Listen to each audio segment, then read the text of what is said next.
읽겠습니다. 제가 먼저 읽겠습니다. 내가 다시 해 아래에서 보니 빠른 경주자들이라고 선착하는 것이 아니며 용사들이라고 전쟁에 승리하는 것이 아니며 지혜자들이라고 음식물을 얻는 것도 아니며 명철자들이라고 재물을 얻는 것도 아니며 지식인들이라고 은총을 입는 것이 아니니 이는 시기와 기회는 그들 모두에게 임함이니라. 분명히 사람은 자기의 시기도 알지 못하나니 물고기들이 재난의 그물에 걸리고 새들이 올무에 걸림같이 인생들도 재앙의 날에 그들에게 호련히 임하면 거기에 걸리느니라. 내가 또 해 아래에서 지혜를 보고 내가 크게 여긴 것이 이러하니 곧 작고 인구가 많지 아니한 어떤 성읍에 큰 왕이 와서 그것을 에워싸고 큰 흉벽을 쌓고 치고자 할 때 그 성읍 가운데 가난한 지혜자가 있어서 그의 지혜로 그 성읍을 건진 그것이라. 그러나 그 가난한 자를 기억하는 사람이 없었도다. 그러므로 내가 이르기를 지혜가 힘보다 나으나 가난한 자의 지혜가 멸시를 받고 그들의 말들을 사람들이 듣지 아니한다 하였더라. 조용히 들리는 지혜자들의 말들이 우매한 자들을 다스리는 자의 호령보다 나으니라. 다 같이 읽겠습니다. 지혜가 무기보다 나으니라. 그러나 죄인 한 사람이 많은 손을 무너지게 하느니라. 아멘. 기도하겠습니다. 하나님, 오늘도 인생의 귀한 지혜를 얻고자 합니다. 그것은 바로 나에 관한 지혜입니다. 하나님, 내가 어찌해야 이 힘든 이 신앙의 전쟁에서, 이 힘든 신앙의 경주에서 무사히 경주를 마치고 이 싸움을 이길 수가 있겠습니까? 지혜가 없으면 할 수가 없습니다. 주님, 오늘도 우리에게 지혜를 허락하여 주사 이 영적 전쟁과 이 달리기에서 마지막까지 경주하여 이길 수 있도록 주님이 은혜를 허락하시고 지혜를 허락하여 주시옵소서. 믿사오며 살아계신 예수님 이름 받들어 기도드립니다. 아멘. 네, 오늘도 우리가 이제 말씀을 좀 나누려고 하는데요. 사람이 이 땅에 태어나서 어릴 때는 안 그렇습니다. 어릴 때는 안 그렇지만 태어나서 점점 지성이 발달하면 질문을 하게 돼요. 수많은 질문에 직면하게 되는데, 예를 들어서 사랑이 뭐냐? 앞으로 나는 뭐라고 살아야 되냐? 이런 식으로 끝도 없는 질문이 꼬리에 꼬리를 물고 이어집니다. 그런데 그 많은 질문들 중에서도 압도적으로 중요한 단 하나의 질문이 있어요. 그게 뭐냐면, 나라는 존재가 세상에 태어났는데 그럼 내 인생의 목적이 뭐냐라는 거예요. 나는 왜 태어났냐 이거죠. 뭘 위해서 태어났냐 이겁니다. 그런데 이 중요한 질문 앞에서 사람을 오류에 빠지게 하는 정말 잘못된 대답이 뭐냐면요, 사람마다 취향이 다르듯이 목적도 다 다르다라는 거예요. 거짓말입니다. 다시 말해, 사람마다 자신의 꿈이 다르듯이 달려가야 될 목표가 각자 다르다라는 거죠. 그런데 세상에 이거보다 잘못된 말이 없다라는 거예요. 물론 세상에는 다른 것들도 많습니다. 우리가 은사가 다르죠. 은사가 똑같은 사람 거의 없습니다. 은사는 다 달라요. 외모도 다르고 고향이나 취향도 다르고 각자 다른 것들이 있죠. 하나님이 우리에게요, 다양성을 선물해 주셨어요. 그런데 고린도전서에서 묵상한 이 다양성의 목적이 뭐겠습니까? 각자 다른 받은 은사를 하나로 모아서 교회를 세우고 최종적으로 구원을 이루라는 거예요. 이루어야 될 것은 하나예요. 수단은 여러 가지지만. 그러니까 이 땅에 태어난 우리는요, 수많은 차이에도 불구하고 모두가 똑같은 하나의 목적을 이루기 위해서 태어났는데, 바로 그게 구원이에요. 목적은 하나밖에 없어요. 구원받는 거예요. 여러분, 우리가 어떤 대단한 성취를 이루고 아무리 행복하게 살았어도 구원 못 받았으면 그 실패한 인생이고요, 거지 나사로처럼 이 땅에서 궁핍하게 살았어도 구원 받았으면 성공한 거예요. 그러니까 성공과 실패의 기준은 하나밖에 없는 겁니다. 그거는 구원밖에 없는 거예요. 여러분, 우리가 그리스도인이 되어서 가장 좋은 게 뭐냐라고 물으면 마음이 평안해지고 두려운 게 없어지고 이런 게 아닙니다. 여러분, 그리스도인 되어서 가장 좋은 게 뭐냐면 인생이 뭐냐라는 물음에 대해서 굉장히 선명한 대답을 얻을 수가 있다라는 거예요. 그래서 지금 우리 신앙생활의 목적은 딱 하나밖에 없는데 오직 구원받기 위한 과정이라는 거예요. 그런데 여기에서 중요한 건 이겁니다. 저도 소원하기로 지금 여러분과 저는 똑같은 길 가요. 다 구원의 여정 가거든요. 그 외에 다른 길 가는 사람은 아무도 없습니다. 여러분, 그리스도인 되어서 성공의 길 가는 사람 없어요. 그런 건 구원의 길이 아니에요. 구원의 길은 오직 딱 구원이 목적이에요. 그런데 여러분, 이 구원의 길이요, 아름다운 꽃길일 수만 있다면 저도 소원이 없겠어요. 그런데 성경이 말하는 바 이 구원의 여정은요, 영적인 전쟁이에요. 그래서 원래 신앙생활은 빡센 거예요. 신앙생활이 너무 힘들다? 이상한 게 아니고요. 정상입니다. 신앙생활은 치열한 거예요. 그런데 여기에서 궁금해지는 건 이거죠. 우리가 천국 가는 길을 하나님이 지지하세요. 그런데 왜 여기에서 피 흘리는 전쟁이 있을까요? 이유가 뭐겠습니까? 그것은 두 가지 이유가 있는데, 첫째로 구원이라는 길은 가장 먼저 내가 거룩하게 변해가는 과정이에요. 그러니까 저 하늘에 우리의 천국이 기다리고 있는데, 천국은 행복한 장소가 아니라 거룩한 장소예요. 그러니 내가 거룩해지지 않았는데 거룩하지 않은 내가 거룩한 천국을 간다? 거기는 천국이 아니라 지옥이 되는 겁니다. 그래서 내가 천국에 갔을 때 그곳이 나의 즐거움이 되고 행복해지려면 이 땅에서 내가 먼저 거룩하게 변해야 돼요. 그런데 문제가 뭐냐? 내 안에 있는 죄가 거룩을 싫어하거든요. 거룩을 거절하거든요. 내 죄는 거룩이 불편해요. 그래서 내가 거룩하기로 결심하는 그 순간 내 안에 있는 죄와 필연적으로 피 흘리기까지 싸우는 이 싸움이 일어나요. 발생합니다. 그래서 갈등 충만이 성령 충만이. 성령 충만한 사람은요, 그 다음부터 내가 나 자신과 전쟁을 시작해요. 그리고 두 번째로, 이게 정말 중요한데요, 이 세상은 눈에 보이는 것만 존재하는 게 아니에요. 하나님이 창조하신 세계라는 것은 눈에 보이는 물질 세계와 눈에 보이지 않는 영적인 세계 둘 다를 창조하셨습니다. 그러니까 이 세계는요, 보이지 않는 하나님이 통치하시고 보이지 않는 천사들이 부지런히 일하고 있습니다. 그런데 이 세상에 보이지 않는 존재 중에 정말 중요한 존재가 뭐냐? 우리의 구원을 미치도록 싫어하는 사탄과 귀신이 실존해요. 이거 모르고 세상 사는 사람은요, 한쪽 눈을 감고 사는 사람이에요. 사탄, 귀신이 있어요. 그러면 우리의 구원에 있어서 사탄의 역할이 뭐냐? 물론 이 사탄이요, 우리를 직접 지옥으로 끌고 갈 힘은 없습니다. 그런데 사탄은 우리를 유혹하고 충동해서 내 스스로 지옥 가는 결정을 끌어내게 만들 수는 있어요. 그러니까 우리가 어떤 죄를 짓는다고 하죠. 거기에는 분명히 사탄 귀신의 역할이 있는 거예요. 우리가 음란에 빠지고 중독에 빠진다? 사탄 이 마귀의 이 유혹이 실존하는 거예요. 분명히 있습니다. 그런데 사탄이 우리를 유혹할 때 허접하고 우습게 일어나냐고 하면 그게 아니에요. 여러분, 지금 사탄이 우리를 넘어뜨리기 위해서 쉬지 않아요. 안 쉬어요. 그리고 우리의 이 멸망에 대해서 무섭게 집착합니다. 그러니까 그 수준이 전쟁인 거예요. 여러분, 사탄은 우리를 지옥 보낼 수만 있다면 못하는 일이 없어요. 못하는 일이.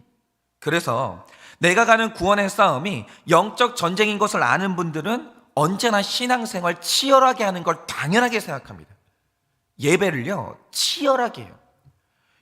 여러분이 제가 딱 말씀드리지만 딱 한 달만 예배 안 나와 보세요. 그 다음부터는요, 숨 쉬는 것처럼 쉬었던 예배가요, 예배 가는 길 자체가 어마어마한 방해가 계속 쏟아져요. 제가 그런 거 얼마나 받는지 아십니까? 옛날엔 안 그랬어요. 예배 가는 게 습관이 딱 된 분들은요, 내 예배에 방해가 없습니다. 그런데 예배를 안 드리다가 갑자기 예배 자리로 가려고 하잖아요. 일들이 뻥뻥뻥뻥 터져요. 예배 못 가게 합니다. 예배가 얼마나 치열한 건지 아십니까? 치열하지 못하는 사람은 예배 못 드려요. 여러분, 큐티 쉬운 줄 아십니까? 마음 가운데 치열한 게 없는 사람은 큐티 못해요. 방해가 얼마나 많은데요. 그런데 뭐든지 치열하게 하는 사람들은 이게 전쟁인 줄 알고 치열하게 임하는 분들은요, 결국 승리하는 거죠. 여러분, 신앙생활은 빡센 거예요. 전쟁이거든요. 신앙생활은 즐기는 거 아닙니다. 얼마나 어려운데요. 그런데 신앙생활이 전쟁인 걸 모르는 분들은 최대한 편한 신앙생활을 추구하면서 그냥 몸이 교회에 출석하고 있으면 어쩌다가 내가 구원받겠지? 이렇게 안일하게 생각하시는데 그 천만의 말씀이에요. 여러분, 이거 전쟁이라니까요. 무릇 신앙생활이라는 건 쉽게 하면 어려워져요. 그런 게 어렵게 하고 치열하게 하면 그때부터 신앙생활이 쉬워지는 거예요. 여러분, 신앙생활은 전쟁이에요. 개념 바꾸셔야 됩니다. 즐기는 꽃길이 아니라는 거예요. 그래서 오늘은 말씀을 묵상할 때요, 영적 전쟁은 무조건 이겨야 되는 거예요. 전쟁은 중간이 없어요. 살거나 죽거나 둘 중에 하나거든요. 영적 전쟁은 무조건 이겨야 되는 것인데 우리로 하여금 이 전쟁에서 지게 만드는 요소가 뭔지 오늘 그것을 두 가지로 좀 나누려고 합니다.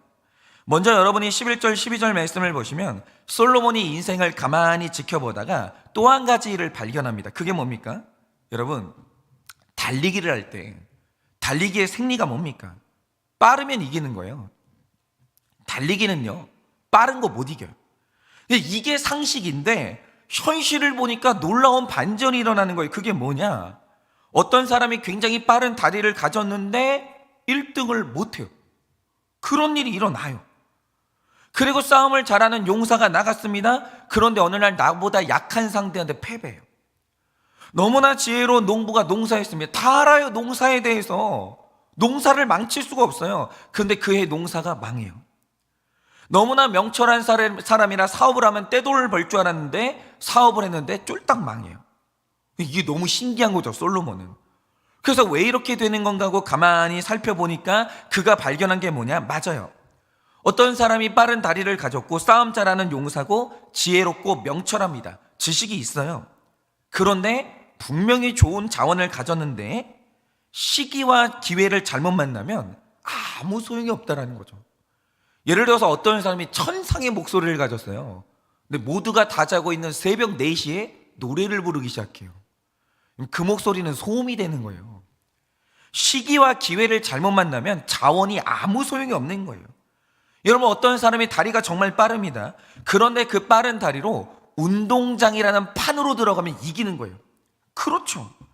그런데 이 사람이 그 빠른 다리를 가지고 갯벌이라는 전혀 다른 판으로 들어갔다라고 하죠. 미안하지만 아무리 빠른 다리를 가졌어도 갯벌에서는 빠른 게 중요한 게 아니에요. 느리더라도 이게 성실함과 끈기가 중요한 거죠. 그러니까 우리가 나의 은사도 중요하지만 내가 서 있는 그 판이 어디냐, 그 판이 훨씬 중요해요. 그러니까 우리가 전쟁의 역사를 보면요, 실제로 군대의 규모가 턱없이 불균형을 이루는 전투가 있었습니다. 예를 들어서 이 그리스 군대와 페르시아 군대가 3차 전쟁을 벌인 적이 있었거든요. 이때 페르시아 군대는 아테네를 치고 그리스 전체를 정복하는 게 목적이었습니다. 그래서 페르시아 땅에서 출발한 다음에 마케도니아를 지나서 결국 스파르타군이 지키고 있는 테르모필레까지 왔어요. 그런데 이 전쟁이 얼마나 기가 막히냐면요, 이때 페르시아 군대가 100만 명이었습니다. 100만 명. 뭐 어떤 사람이 말하기에 실제로는 20만 명이라고 하는데 이것만 해도 엄청난 게요, 당시 페르시아 군대가 일제히 활을 쏘면 어떤 일이 일어나냐, 하늘에 그늘이 질 정도로 어마어마한 군대가 몰려왔어요. 어마어마한 군대가. 그런데 이런 대규모의 군대를 막는 스파르타의 병력이 몇 명이었냐? 100만 명 대 300명이었어요. 300명. 100만 대 300. 이게 말이 되냐고요, 이 게임이. 이게 규모의 경제학에 의하면 페르시아가 당연히 이겨야 되는 거예요. 고민도 할 필요가 없죠. 그런데 놀라운 사실이 뭐냐?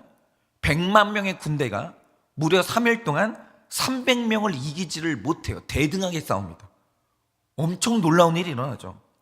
그러니까 테르모필레 협곡에 막혀가지고 진군을 못하는 거예요. 이게 말도 안 되는 상황인 건데, 그러면 이렇게 된 이유가 뭔지 아십니까? 병법을 보면 아주 기본적인 전술 하나가 나오는데, 실제로 전쟁이 벌어지면요, 이렇게 서로의 힘이 불균형을 이룰 때가 있어요. 한쪽은 강한데 한쪽은 약한 거죠. 그러면 이때 힘이 약한 자가 강한 자를 이기는 필살의 전법이 하나 있어요. 그게 뭐냐? 상대를요, 나에게 유리한 판으로 끌고 오면 되는 거예요. 판이 나한테 유리하면 내가 이길 수 있는 거예요. 예를 들어서 아까 말씀드린 것처럼 아무리 많은 군대라도 일단 협곡 안으로 들어와서 앞뒤가 막힌다, 그러면 갇혀있는 상대를 향해서 위에서 아래로 활을 쏘잖아요. 다 죽는 거예요. 판만 나에게 유리하면요, 내가 아무리 약해도 이길 수 있어요. 그래서 마찬가지로 페르시아 군대가 왜 테르모필레 협곡에서 애를 먹었냐? 테르모필레가요, 굉장히 좁은 협곡인데 얼마나 좁으냐? 여기는 전차가 한 대밖에 통과를 못해요. 너무 좁아요. 그러니까 아무리 100만 명이라도 여기를 지날 때는 한 번에 많아야 3명만 통과할 수 있는 거예요. 그런데 만약에 그런 길을 엘리트 군인 300명이 딱 지키고 있으면 절대 못 들어요. 절대. 이길 수가 없는 거죠. 그런데 여러분, 이런 판으로 들어가면 이길 수 없다는 건 누구에게나 상식이기 때문에 제정신을 가진 지휘관이라면 자기 군대를 이런 판으로 집어넣지를 않아요. 그런데 너무나 기가 막힌 게 뭐냐? 페르시아 왕이요 100만 명이나 되는 군대를 이끌고 상대방한테 유리한 판으로 들어가는 거예요. 이게 진짜 웃기는 거죠. 그런데 중요한 건 이겁니다. 분명히 들어가면 죽는 자리거든요. 그걸 아는데 그래도 역사를 보면 이런 덫에 걸리는 사람들이 굉장히 많아요. 굉장히 많아요. 상대가 파놓은 짠으로 내가 들어가는 거예요. 그러면 그들의 공통점이 뭐냐? 전부 다 강한 사람들이 나한테 불리한 판으로 들어가요. 강한 사람들은 늘 그런 실수를 저질러요. 그런데 강한 자가 왜 덫에 걸립니까? 이유는 교만해서 그런 거예요. 이상한 게 그거죠. 사람이 교만하잖아요. 내가 죽는 자리로 스스로 걸어 들어가요. 그러면 왜 강한 자는 덫에 걸리는가? 제가 정말 자주 말씀드리지만 인간은요 배워서 교만한 게 아니라 태어날 때부터 교만해요. 다 교만해요. 안 교만한 사람 없어요. 다 교만해요. 인간은. 그렇기 때문에 사탄에게 제일 쉬운 게 뭐냐면 사람을 교만하게 만드는 거예요. 그게 제일 쉬워요. 여러분 어떤 사람이라도요 칭찬 몇 마디만 해주잖아요. 그거 교만하게 만드는 거 식은죽 먹기입니다. 인간은 전부 교만해요. 전부. 그런데 일단 사람이 교만해지면 일어난 일이 뭔지 아십니까? 발이 빠른 사람 맞습니다. 삼손처럼 용사예요. 지혜가 있고 명철이 있고 지식이 있습니다. 그런데 일단 교만하게 만들어 놓으면 시기와 기회를 혼동하면서 내가 불리한 판으로 스스로 걸어 들어가요. 왜냐? 그래도 나는 이길 것 같거든요. 예를 들어서 아까 말씀드린 테르모필레 협곡의 경우에 거기는 누가 봐도 죽을 자리예요. 누가 봐도 아무도 안 가요. 여기는요 100만 명이 아니라 200만 명이 와도 300을 못 이겨요. 그때 배신자가 있어서 이긴 거지 배신자가 없었으면요 300명이 막아냅니다. 못 이겨요. 그런데 신기한 건 페르시아 군대를 누가 밀어넣은 것도 아니고 스스로 들어가요. 그러면 이렇게 된 이유가 뭐겠습니까? 나에게 100만 명의 군대가 있는데 상대는 겨우 300명이거든요. 그 교만해지는 거예요. 그러니까 교만한 게 제일 무서워요. 여러분 교만해지면요 죽을 자리에 들어가도 내가 살아날 줄 착각하는 거예요. 교만하잖아요. 차도에 뛰어들어요. 근데 살 줄 알고. 그리고 바로 이런 게 불신결혼의 덫이에요. 여러분 불신결혼은요 고난당할 수밖에 없는 사탄의 판이에요. 여기는 아무도 못 이겨요. 어떻게 고난을 안 당해요? 여기는 사탄이 뛰어노는 사탄의 운동장이에요. 그런데 어떤 분들은 그렇게 안 된다고 얘기하는데도 스스로 그 안에 들어가는 분들이 있어요. 이유가 뭡니까? 다른 사람들은 다 고난당해도 나는 다르다는 거예요. 나는. 그리고 불신배우자를 변화시킬 힘이 나에게 있다라고 생각하는 거예요. 그런데 세상에 그거보다 무서운 교만이 없는데 그런 교만을 가지잖아요. 불신결혼이라는 판으로 들어가요.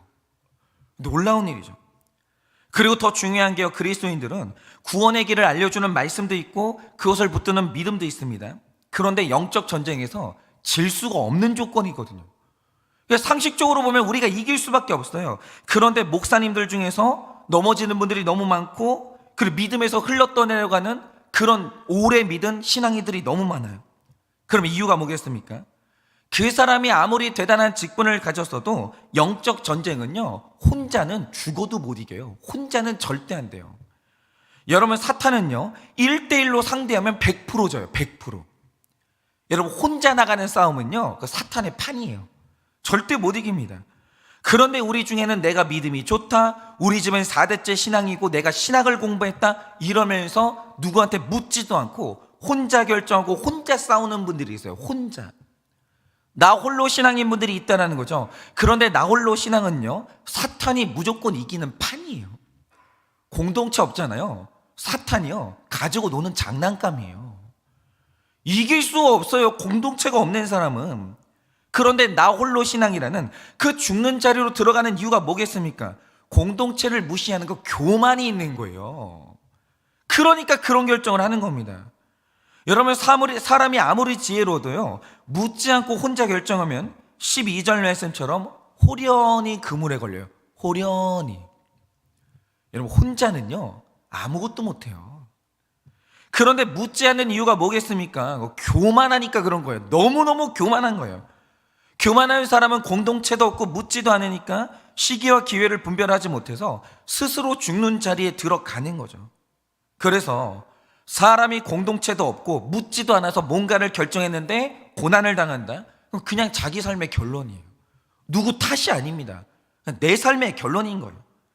그러니 내가 발이 빠르다고, 힘 좋은 용사라고, 성경 지식이 많고 경험 많고 학벌이 좋다고 교만해지지 마세요.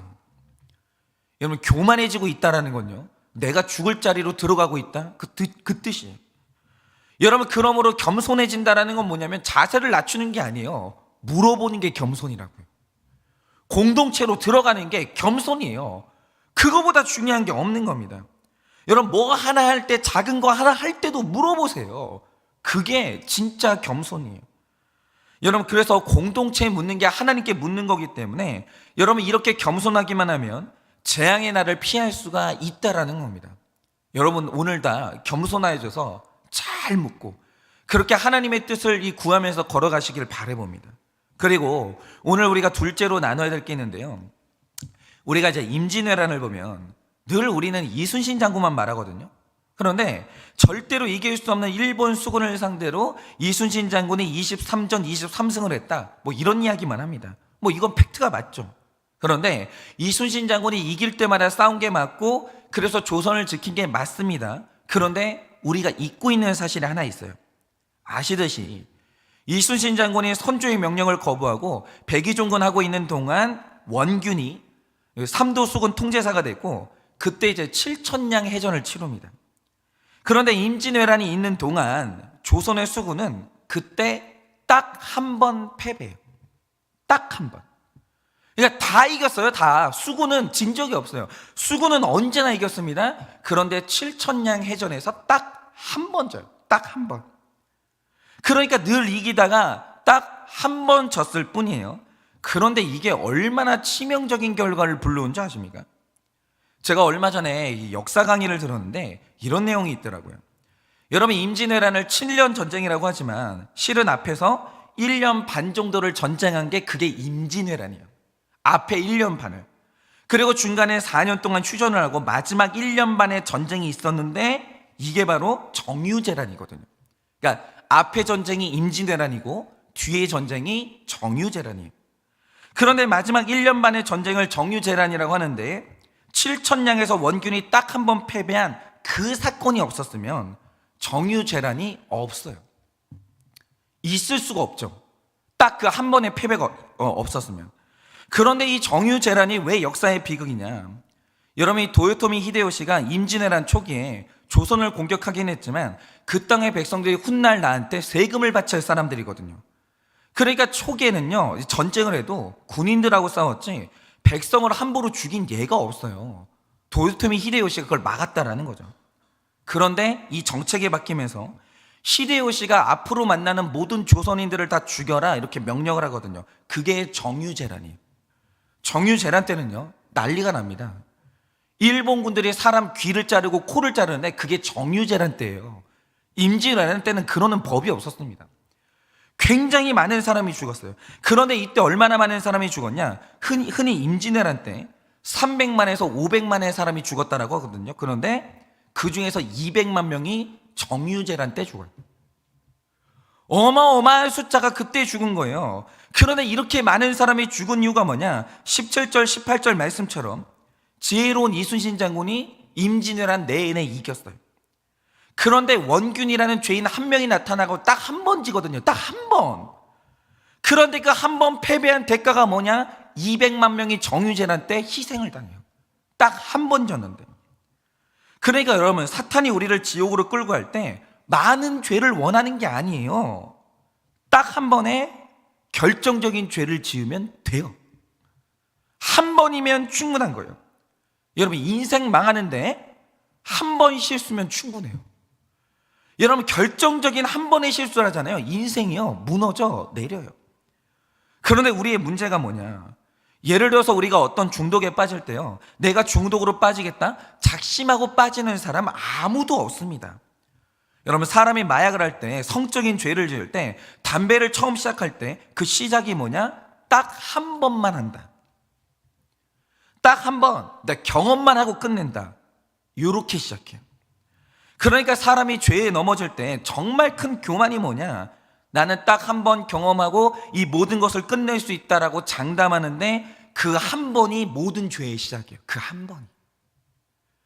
여러분, 그러니까 우린 죄인이기 때문에 한 번 죄를 딱 찍어보고 그걸로 됐어, 이걸로 그만, 이게 될 줄 아십니까? 아니요. 한 번 넘어지잖아요. 100번 되고 200번 되고 마지막은 내 구원이 상실되는 거예요.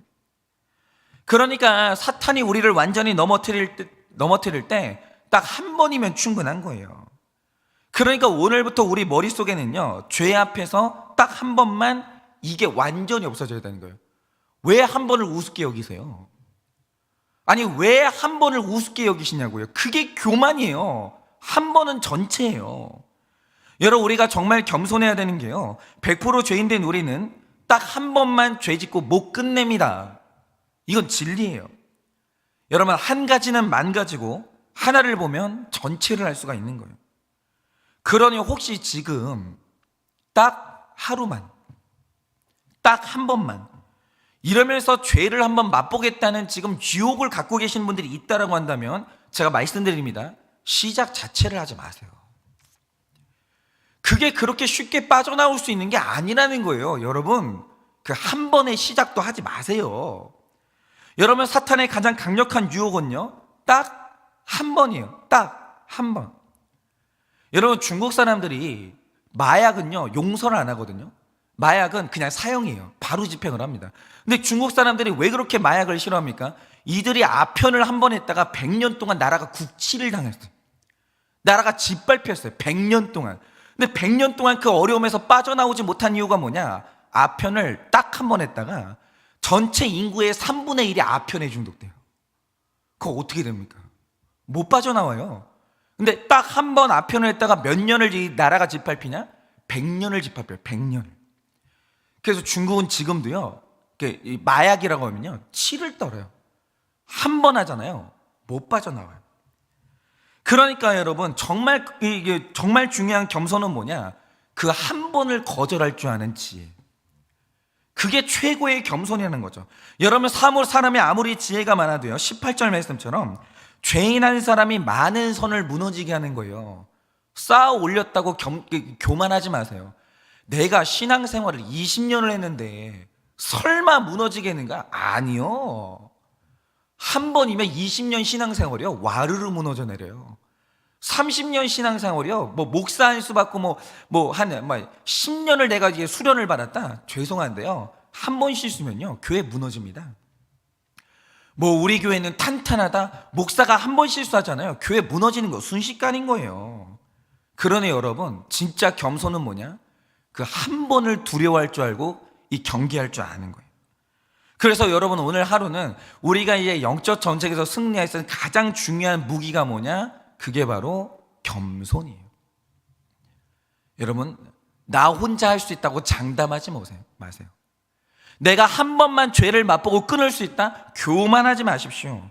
오늘 하루 겸손해져서 죄의 덫을 잘 피하고 예수님의 이름으로 승리하는 하루 되시기를 예수님의 이름으로 축원합니다.